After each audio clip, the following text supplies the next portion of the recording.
பரிமாற இருக்கிறோம். எதிர்கட்சியினர் அவர்களுக்கு ஒதுக்கப்படும் நேரத்தில் கேள்விகளை கேட்கலாம்.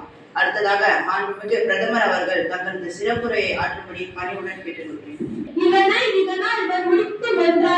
அதனை அவர் கைவிடல் என்ற குரலுக்கு இணங்க அவர் குடும்பத்தில் ஏற்றவாறு நமது அமைச்சரவை பணியினை பிரித்துக் கொடுத்திருக்கிறோம். இதனோட அவர்கள் பணியை சிறப்புடன் செய்து வருகின்றனர் என்பதை தெரிவித்துக் கொள்கிறோம். தலைவர்களுக்கும் எனது வணக்கத்தை தெரிவித்துக் கொள்கிறேன். மாண்புமிகு பேரவைத் தலைவர் அவர்களே, கல்லூரி வளாகமானது 3 அணிகளாக மாணவர்கள் பிரிக்கப்பட்டு ஒவ்வொரு அணிகளும் சிறப்பான முறையில் பள்ளிகளாக சுத்தம் செய்யப்படுகின்றன. மேலும் குப்பைகள் அனைத்தும் தீ வைத்து சுத்தம் செய்யப்படுகிறது. தலைவர் அவர்களுக்கும் மாண்புமிகு பிரதமர் அவர்களுக்கும்